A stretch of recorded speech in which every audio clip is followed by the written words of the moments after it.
नमस्कार दोस्तों, आज हम बात करने वाले हैं डिस्क्रिशनरी पावर किसकी, प्रेसिडेंट साहब की। पिछले लेक्चर में देख चुके हैं भाई प्रेसिडेंट साहब का कॉन्स्टिट्यूशनल स्टेटस क्या है, या फिर वो भी देख चुके हैं कि काउंसिल ऑफ मिनिस्टर के साथ उनका रिलेशन क्या है। ठीक है, अब यहाँ पर आज देख लेते हैं कि भाई इनकी डिस्क्रिशनरी पावर कैसे एक्सरसाइज करते हैं और कौन कौन सी है इनके पास डिस्क्रिशनरी पावर, या फिर पार्डनिंग पावर कौन कौन सी है। ठीक है, क्योंकि इंपॉर्टेंट पावर्स हैं इनकी, क्योंकि डिस्क्रिशनरी पावर बहुत मतलब कुछ जगहों पर ही है इनके पास, है ना। मैक्सिमम 90% टाइम, 95% टाइम ये सिर्फ एड और एडवाइस पे ही चलते हैं, है ना। तो ये जो इंट्रोडक्शन लिखा है वो तो तुम लोगों को पता ही है कि हेड ऑफ़ द स्टेट हैं, सिर्फ फॉर्मल एग्जीक्यूटिव है ना। एग्जीक्यूटिव पावर जो है यूनियन की प्रेसिडेंट साहब के पास है, जो कि आर्टिकल 53 के अंडर दे रखी है। लेकिन ये पावर एक्सरसाइज होती है किसके कहने पर, एड और एडवाइस किसका, काउंसिल ऑफ मिनिस्टर का, समझ रहे हो। और कौन हेड करता है उस काउंसिल ऑफ मिनिस्टर को, प्राइम मिनिस्टर। कौन से आर्टिकल में दे रखा है ये, आर्टिकल 74 में। लेकिन कुछ एक्सेप्शनल केसेस होते हैं कि जहाँ पर प्रेसिडेंट साहब को कुछ होती है कि भाई तुम चलो डिस्क्रिशनरी पावर भी यूज़ कर लेना, तुम अपने विवेक पर फैसले ले लेना कुछ। लेकिन ऐसा नहीं है कि बहुत सारे ले लेना, कुछ कुछ जगहों पर है, वो सारी चीज़ें देख लेते हैं। अब है भाई की सिचुएशन देख लेते हैं कहाँ कहाँ पर डिस्क्रिशनरी पावर एक्सरसाइज होती है। पहला देख लेते हैं डिसोल्यूशन ऑफ द लोकसभा। अगर council of minister, scenario wise देख लेते हैं, दो सिनेरियो बनते हैं मेजरली। ठीक है, कि भाई काउंसिल ऑफ मिनिस्टर समझो लोकसभा में इनके लिए नो कॉन्फिडेंस मोशन आ गया, ठीक है। और प्राइम मिनिस्टर कहते हैं कि भाई प्रेसिडेंट साहब को कि भाई आप ना डिसॉल्व कर दो लोकसभा को और फिर से इलेक्शन कराते हैं। तो प्रेसिडेंट साहब बाउंड नहीं है इस एडवाइस को फॉलो करने के लिए। क्यों? क्योंकि भाई ये जो काउंसिल ऑफ मिनिस्टर है, ये जो प्राइम मिनिस्टर साहब हैं, ठीक है, ये तो इनके पास तो कॉन्फिडेंस ही नहीं है, ये तो नो कॉन्फिडेंस मोशन आकर तो हट गया इनके पास, है ना। ये तो डिफीट हो चुके हैं लोकसभा के अंदर, तो क्यों भाई प्रेसिडेंट साहब इनकी सुनेंगे। तो प्रेसिडेंट साहब जो है ना, can explore possibility of appointing an alternative prime minister. तो अपने आप से कह सकते हैं कि भाई ये ऑल्टरनेटिव प्राइम मिनिस्टर ये बनेंगे। ठीक है, राजीव गांधी जी के समय पर ये इसी टाइप का कुछ हुआ था। ठीक है, मतलब एक बार देखोगे तो समझ आ जाएगा क्या कहना चाह रहा हूँ मैं।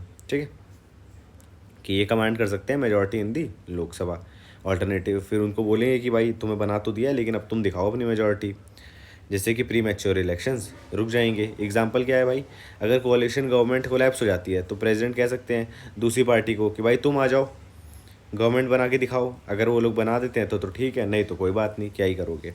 अब सिनेरियो 2 देख लेते हैं। अगर प्राइम मिनिस्टर लूज़ कर देते हैं कॉन्फिडेंस लोकसभा में, वही पहले वाली की तरह, लेकिन ना ही रिज़ाइन कर रहे हैं ना ही डिसॉल्व हो रहा है हाउस। ठीक है, तो प्रेसिडेंट जो है एक्सरसाइज कर सकते हैं अपनी डिस्क्रिशनरी पावर। कौन सी डिस्क्रिशनरी, कह देंगे भाई लोकसभा को डिसॉल्व होगा और फिर से फ्रेश इलेक्शन होंगे। कहने पे कराना उनकी मर्जी नहीं है कि भाई तुमने कह दिया, तुम्हारे पास नो कॉन्फिडेंस मोशन आ चुका है तुम्हारे खिलाफ और पारित भी हो चुका है, पास भी हो चुका है, फिर भी तुम कह रहे हो कि फ्रेश इलेक्शन करा लेते हैं। तो मानना ना मानना उनके हाथ में है। लेकिन प्राइम मिनिस्टर प्रेसिडेंट साहब क्या कर सकते हैं, मतलब दूसरे जो अपोजिशन में है उनको बोल सकते हैं आप प्राइम मिनिस्टर बन जाओ, लेकिन अपना मेजॉरिटी प्रूफ कर दो। ऐसी सीनेरियो 2 में सेम इसी तरीके से कि भाई बस वहाँ पर इतना सा अलग है कि वहाँ पर किसी को बना रहे थे प्राइम मिनिस्टर, यहाँ पर कह देंगे कि भाई फ्रेश इलेक्शन करा लेते हैं, बस सिंपल। अब देख लेते हैं फिर क्या है, फ्रैक्चर्ड इलेक्टोरल मैंडेट। जब किसी भी सिंगल पॉलिटिकल पार्टी के पास क्लियर मेजॉरिटी नहीं होती लोकसभा में, ठीक है, तो प्रेसिडेंट साहब के पास डिस्क्रिशन है कि भाई वो किसी भी एक पार्टी को बुला सकते हैं, कहते हैं आओ जाओ और तुम बना के दिखाओ गवर्नमेंट। अब वो उनके ऊपर किसी को भी बुला सकते हैं, ऐसा नहीं है कि सिर्फ बीजेपी को बुलाएंगे या कांग्रेस का, जिसके पास भी दोनों में से किसी के पास भी होगी तो उसको कह देंगे आओ दिखाओ भाई कितना दम है तुम्हारे अंदर, है ना। ये इनवाइट कर लेते हैं कि भाई आओ दिखाओ, और फ्लोर ऑफ द हाउस पे अपनी मेजॉरिटी को प्रूफ कर दो। जैसे कि एक पार्लियामेंट है, उसमें प्रेसिडेंट इनवाइट कर सकते हैं कि भाई leader of the single largest party या फिर कोलिशन, अगर एक पार्टी जीत गई वो उसको बुला लेंगे वहाँ पर, अगर कोई लार्जेस्ट पार्टी है। नहीं तो अगर कोलिशन की सारी मिला के इनसे लार्जेस्ट हो रही तो उसको बुला लेंगे। तीसरी चीज़ देख लेते हैं, rule in stable versus unstable situation. जब काउंसिल ऑफ मिनिस्टर एंजॉय करते हैं मेजॉरिटी कहाँ पर, लोकसभा के अंदर, तब प्रेसिडेंट का पैसिव रूल होता है और स्ट्रिक्टली किसके एडवाइस पे काम करते हैं, काउंसिल ऑफ मिनिस्टर के। लेकिन कभी कभी अलग अलग सिचुएशंस आती है ना, तो अगर पार्टी सिस्टम में कोलिशन है या फिर मेजॉरिटी चली गई है या फिर कुछ इंटरनल पार्टी कॉन्फ्लिक्ट हो गया है पार्लियामेंट में, ठीक है, तो प्रेसिडेंट अपनी डिस्क्रिशनरी पावर यूज़ कर सकते हैं। तो हो जाएगा ना कि भाई मेरे पास तो मौका है और दस्तूर भी है तो यूज़ कर दिया जाए, क्यों नहीं यूज़ करूँ भाई, ये कभी कभी तो मौका लगता है। फिर है लेजिस्लेटिव डिस्क्रिशन कहाँ पर दिया गया है? आर्टिकल 111 में।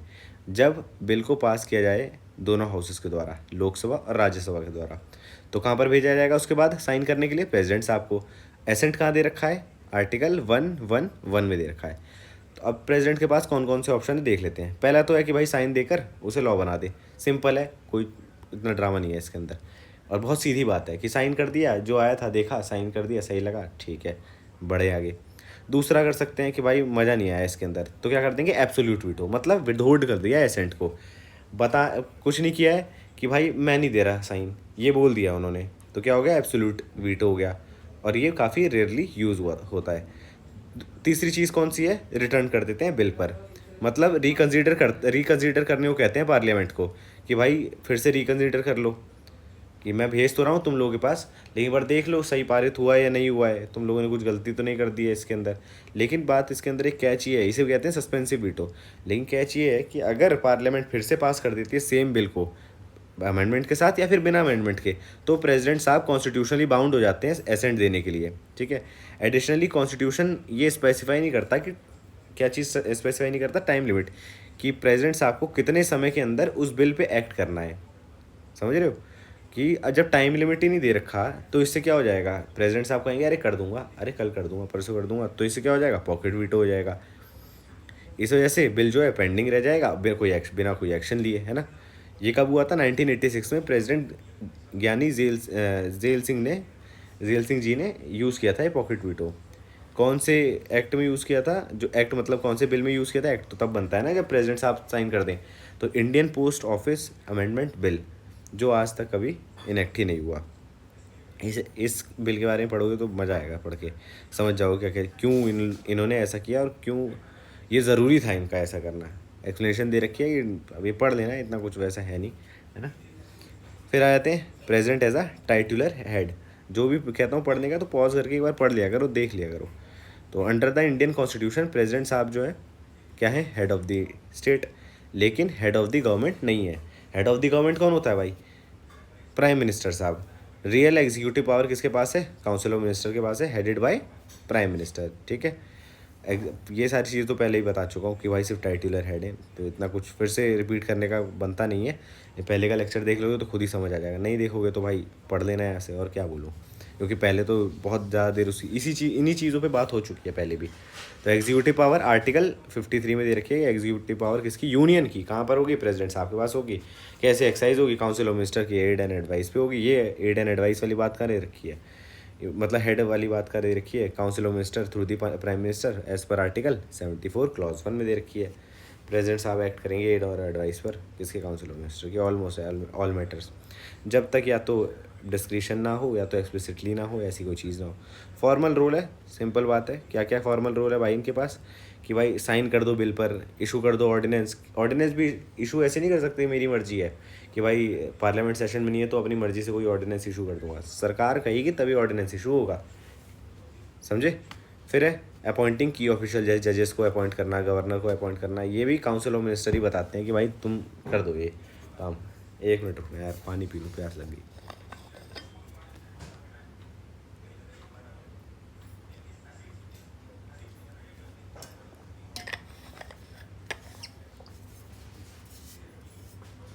प्यास लग जाती है, इंसान है, प्यास तो लगेगी।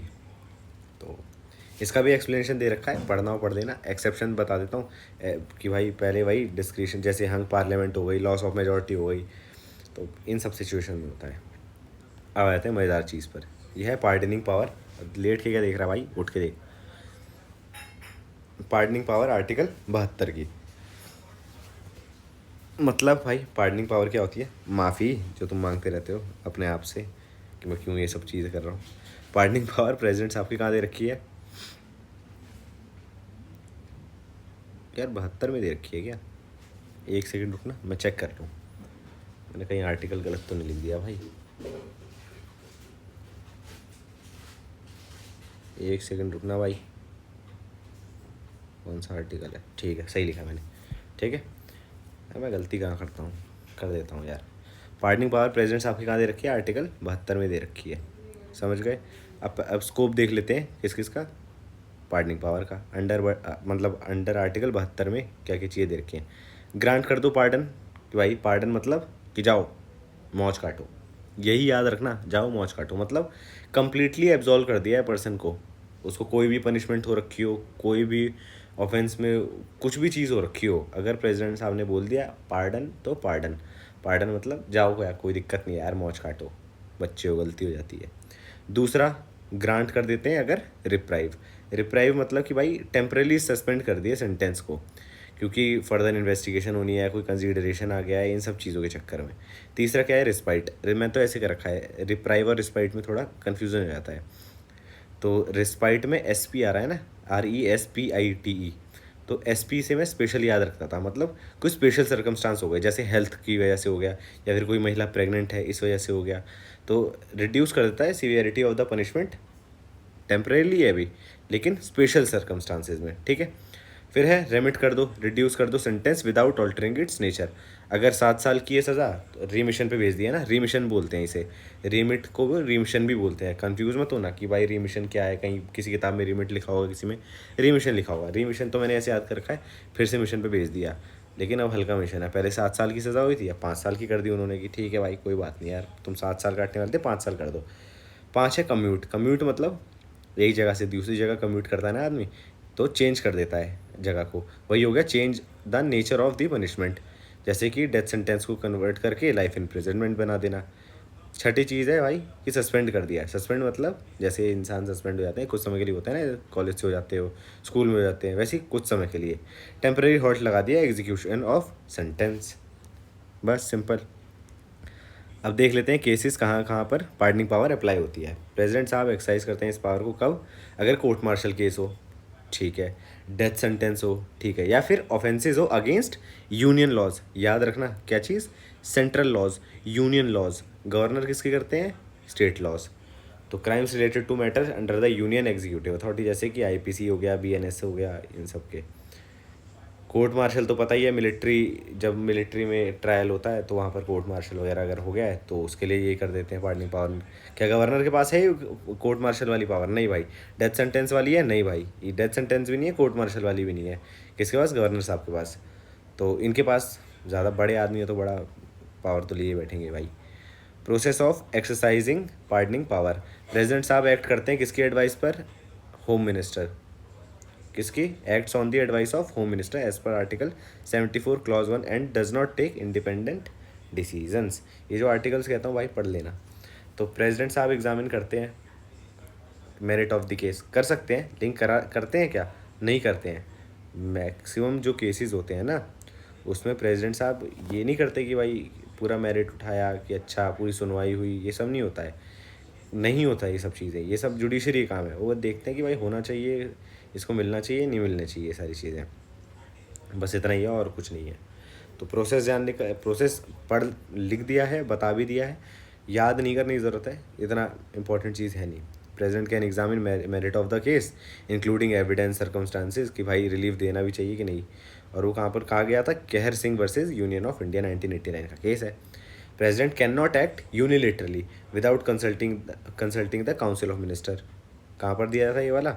Mahaur Ram versus union of India 1980 case है। रेशनल क्या है भाई, मतलब इसके पीछे का तर्क क्या है पार्डनिंग पावर का? कि भाई लॉ कमीशन ऑफ इंडिया या फिर जुडिशल प्रोनाउंसमेंट ने अलग अलग तरीके से अलग अलग समय पर चीज़ें बताई हैं जस्टिफाई करते हुए पार्डनिंग पावर को। पहला क्या है भाई? Protection of life and liberty. एक सिविलाइज सोसाइटी में स्टेट प्रायोरिटाइज करता है प्रोटेक्शन ऑफ पर्सनल लिबर्टी। तो पार्डनिंग पावर इंश्योर करती है कि भाई इंडिविजुअल्स जो हैं अनजस्टली डिप्राइव ना हो जाए अपनी लाइफ से या लिबर्टी से, कहीं कुछ जुडिशरी के प्रोसेस में कुछ एरर की वजह से। हाँ यही बात है। सेकंड क्या है? फेलिबिलिटी ऑफ ह्यूमन जजमेंट।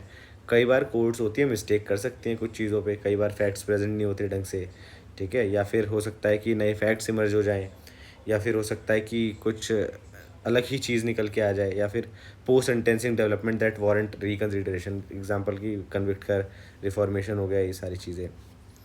तो इन सब के बेसिस पे मतलब ये सारी सिग्निफिकेंस है, मतलब रेशनल है कि ये अंडरलाइंग प्रिंसिपल है कि इस वजह से पार्डनिंग पावर इनको दे रखी है।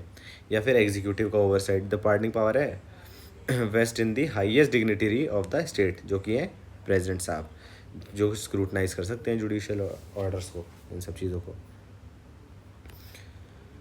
अब है एक्सप्लेनेशन, ये तो पढ़ ही लोगे तुम लोग, लिखाई है कुछ वही चीज़ें हैं जो समझाई हैं, और क्या है एक्सप्लेनेशन में ही लिखता हूँ ना, और क्या लिखता है। अब जुडिशियल रिव्यू देख लेते हैं, किसकी, पार्डनिंग पावर की। भाई आ जाओ मार्केट में। पार्डनिंग पावर कहाँ दे रखा है, आर्टिकल 72 में दे रखा है, ठीक है। लेकिन जुडिशियल रिव्यू से इम्यून नहीं है प्रेसिडेंट साहब भी। जुडिशरी तो पावर देती है भाई, देखो साफ सीधी बात है। तो जुडिशरी जो है जुडिशियल रिव्यू के ज़रिए प्रेसिडेंट साहब पे नज़र रखती है, इस नज़र कहना थोड़ा गलत हो जाएगा, देखती है कि भाई सही तर्क दिया गया है उसके पीछे, जो इन्होंने पनिशमेंट वगैरह को कम्यूट किया है या पार्डन किया है, जो भी चीज़ है वो सारी चीज़ें देखती है कि भाई है कि नहीं है, ठीक है। ये जुडिशरी एग्जामिन करती है कि whether exercise of this power is constitutional, और आर्बिट्ररी तो नहीं है, डिस्क्रिमिनेटरी तो नहीं है, मेलाफाइड तो नहीं है, कॉन्स्टिट्यूशनल है ना, सारे लॉजिक्स यूज़ किए गए हैं ना। तब की जुडिशियल प्रोनाउंसमेंट देख लेते हैं, सारे याद करने की ज़रूरत नहीं है, बता चुका हूँ पहले भी, एक दो याद हो जाए तो बहुत बड़ी बात है। G Krishna Gaur versus state of Andhra Pradesh 1976 का केस है।